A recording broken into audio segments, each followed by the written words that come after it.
میں نے تو زیادہ تر ناول جو ہیں وہ پڑھے نہیں ہیں. زیادہ تر ناول جو ہے میں نے کیا کہتے ہیں یوٹیوب کی جو ویڈیو ہیں ان سے میں نے جو ہے وہ ہیڈ فون لگا کے کان میں اور یہ جو ہے وہ سنے ہیں، کیونکہ اتنا وقت نہیں تھا کہ میں انہیں پڑھتی. تو اس سے کیا ہوا، ٹائم بھی بچا اور کیا کہتے ہیں اچھے سے پڑھ بھی سکتے ہیں. اگر ٹائم ہے آپ لوگوں کے پاس تو پڑھ لیجئے، ورنہ کیا کہتے ہیں آپ انہیں سن بھی سکتے ہیں، جس سے اچھے سے یہ جو ہے وہ یاد ہو جاتے ہیں. ناول لندن کی رات بھی ابھی جو ایگزام کے بعد میں نے کچھ دنوں پہلے یہ ناول جو ہے وہ میں نے سنا تھا اسی یوٹیوب پر ہی. ناول لندن کی ایک رات میں ہندوستانی نوجوانوں کی کہانی بیان ہوئی ہے جو متوسط طبقے سے تعلق رکھتے ہیں. ناول لندن کی ایک رات میں توجہ کا مرکز واقعات کی جگہ جو ہے وہ کردار ہیں. ٹھیک ہے، ناول لندن کی، اور یہ ہندوستانی جو نوجوانوں نے لکھا ہے نا انہیں کی کہانی جو ہے وہ بیان ہوئی ہے اس میں. ناول لندن کی ایک رات کے تمام کردار طالب علم ہیں جو لندن میں جو پڑھنے کے لیے ہیں وہی طالب علم ہیں. کرداروں کی پہچان. ناول لندن کی ایک رات کے مرکزی کردار نعیم اور شیلا گرین ہیں. ٹھیک ہے، یہ نعیم ہے اور شیلا ہے. تو یاد رکھنا اس میں کردار بھی شاید مجھے ایسا پتا ہے کہ نعیم نام کا جو کردار ہے وہ کس سے ہے، تو اس سے بھی شاید سوال بنا ہے. میں نے اس میں اگر یو جی سی نیٹ کے جو کوشچن ہیں ان میں نہیں تھا تو کسی اور میں ہوگا، لیکن میں نے کوشچن جو ہے وہ کیے تھے یو جی سی نیٹ کے علاوہ بھی میں نے اور کوشچن کیے تھے، تو اس میں بھی یہ کوشچن شاید تھا. ٹھیک ہے،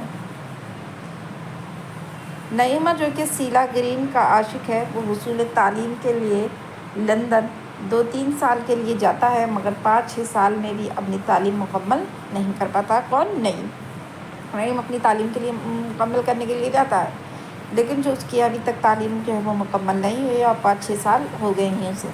نعیم کی دوستی عظیم اور راؤ سے بھی ہے. ٹھیک ہے، نعیم کی دوستی اعظم اور راؤ سے بھی ہے. ٹھیک ہے. شیلا گرین جو کہ نعیم کی معشوقہ ہے وہ ہندوستانیوں کے حسن کی پرستار ہے. اعظم جو کہ عاشق مزاج ہے، جین سے جو ہے وہ محبت کرتا ہے.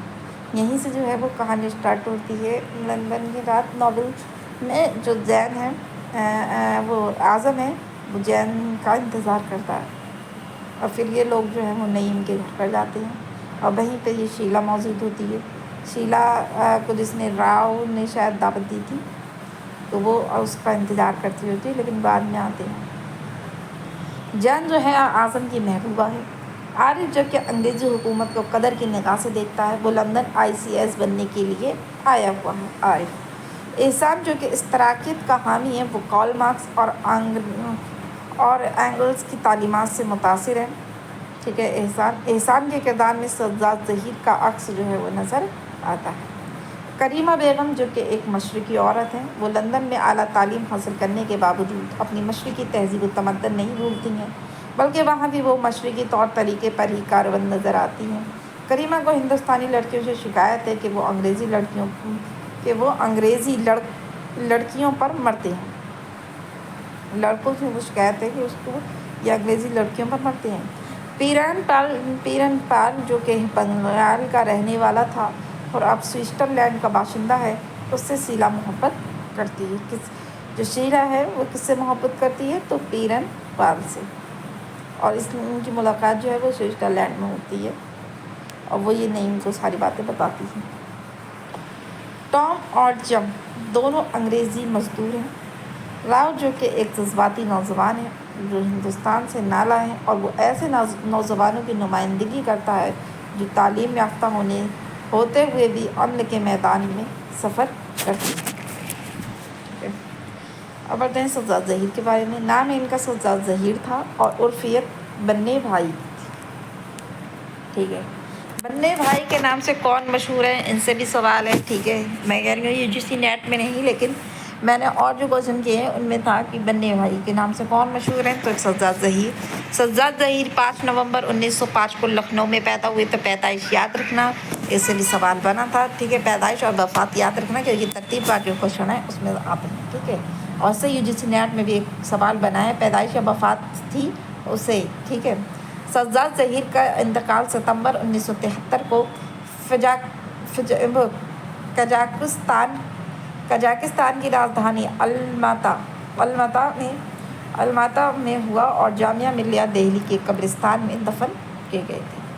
سجاد کے والد کا نام سید وزیر حسن تھا اور والدہ کا سکینۃ الفاطمہ۔ سجاد ظہیر کا آبائی وطن ضلع جونپور ایک گاؤں ہے جو بڑا گاؤں کے نام سے شہرت رکھتا ہے۔ سجاد ظہیر نے ابتدائی تعلیم جولی ہائی اسکول لکھنؤ میں حاصل کی تھی۔ سجاد ظہیر کی شادی رضیہ سے 1938 میں ہوئی تھی، جن سے 4 بیٹیاں نسمہ، نسیم، نادرہ اور نور ہوئی تھیں۔ سجاد ظہیر نے آکسفورڈ یونیورسٹی لندن میں داخلہ 1927 میں لیا تھا اور بیرسٹری کی ڈگری جو ہے وہ حاصل کی تھی۔ آکسفورڈ یونیورسٹی سے تعلیم حاصل کی ہے۔ سجاد ظہیر نے لندن میں انجمن ترقی پسند مصنفین کی بنیاد 1935 میں ڈالی تھی۔ ٹھیک ہے، یاد رکھنا، لندن میں انجمن ترقی پسند مصنفین کی بنیاد کب ڈلی؟ تو لندن میں ڈلی، کب؟ 1935 میں۔ سجاد ظہیر لندن سے واپس 1936 میں ہوئے تھے۔ سجاد ظہیر کا قول مارکس کے نظریے سے متاثر تھے اور ترقی پسند تحریک کے بانیوں میں سے تھے۔ ٹھیک ہے، سجاد ظہیر نے سوہن سنگھ جوش کے ساتھ مل کر چنگاری نام کا اخبار سہارنپور سے 1938 میں جاری کیا تھا۔ یہ بھی یاد رکھنا، ٹھیک ہے، یہ قول مارکس کے نظریے سے متاثر تھے اور ترقی پسند تحریک کے بانیوں میں سے تھے۔ ان سے بھی سوال بنتا ہے، یہ کی بنیاد کب ڈلی، اور یہ والا جو ہے وہ امپورٹنٹ ہے کہ یہ سجاد ظہیر قول مارکس کے نظریے سے متاثر تھے اور ترقی پسند تحریک کے بانیوں میں سے تھے۔ ٹھیک ہے، امپورٹنٹ ہے، یاد رکھنا۔ سجاد ظہیر کمیونسٹ پارٹی کے نکالے ہوئے اردو اخبار قومی جنگ کے ایڈیٹر مقرر ہوئے۔ سجاد ظہیر گرفتار ہو کر سینٹرل جیل 1940 میں گئے تھے۔ سجاد ظہیر کو حکومت پاکستان نے 1951 میں گرفتار کیا تھا۔ سجاد ظہیر ہندوستان واپس 1955 میں آئے تھے۔ سجاد ظہیر نے ہفتہ وار اخبار اردو اخبار عوامی دور 1959 میں جاری کیا تھا۔ سجاد ظہیر نے حیات کے نام سے ایک پرچہ 1963 میں جاری کیا تھا۔ سجاد ظہیر نے روس، جرمنی اور انگلستان کا دورہ 1972 میں کیا تھا۔ نوجوان ترقی پسند شاعروں کی منفی شاعری پر تنقید کرتے ہوئے سجاد ظہیر نے لکھا ہے کہ انقلاب کی اس خوبی تصویر میں رومانیت جھلکتی ہے۔ یہ ایک طرح کی ادبی دہشت گردی ہے۔ یہ ایک ذہنی اور جذباتی ولولہ ہے جو ایک درمیانی طبقہ کے انقلاب پرست نوجوان کے لیے ابتدا میں شاید جائز ہو تو ہو، جس سے ایک اس طرح کی شاعر کو دور رہنا چاہیے۔ تو یہ سجاد ظہیر نے کہا تھا۔ سجاد ظہیر کے کارنامے ان کے ناول ہیں: لندن کی ایک رات 1939 میں، ذکر حافظ، یہ یاد رکھنا، لندن کی رات 1939 میں، ذکر حافظ یہ 1954 میں۔ اس میں سجاد ظہیر نے حافظ شیرازی کے ذہن و فکر کا جائزہ لیا ہے۔ روشنائی 1959 میں سجاد ظہیر کا رپورتاج ہے۔ اسے ترقی پسند ادب و تحریک کے ارتقاء کی تاریخ بھی کہا جا سکتا ہے۔ تو یاد رکھنا، روشنائی کس کا ہے؟ تو سجاد ظہیر کا۔ کیا ہے یہ؟ ایک رپورتاج ہے۔ ان سے کوشچن سیدھے بن سکتے ہیں، تو ان میں جو ہے وہ دھیان میں رکھنا۔ نقوش زندہ سجاد ظہیر کے خطوط کا مجموعہ ہے اور یہ بھی ویری امپورٹنٹ ہے، اس سے بھی سوال بنتے ہیں نقوش زندہ سے۔ نقوش زندہ کیا ہے؟ تو یہ سجاد ظہیر کے کیا ہے؟ خطوط کا مجموعہ ہے۔ اور نقوش زندہ میں نے پڑھایا ہے، یہ کس کا شعری مجموعہ ہے؟ نقوش زندہ۔ خطوط کا مجموعہ تو سجاد ظہیر کا ہے، نقوش زندہ شعری مجموعہ کس کا ہے وہ آپ لوگ کامنٹ کر کے بتانا۔ یادیں 1940 میں سجاد ظہیر کا رپورتاج ہے، اس میں فلیش بیک تکنیک کا استعمال ہوا ہے۔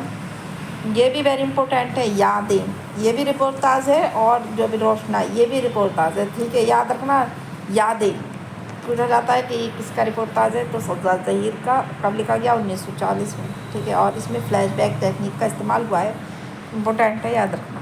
پگھلا نیلم 1964 میں نظموں کا مجموعہ ہے۔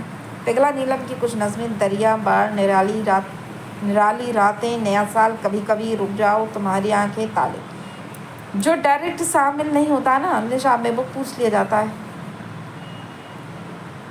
تو یاد رکھنا۔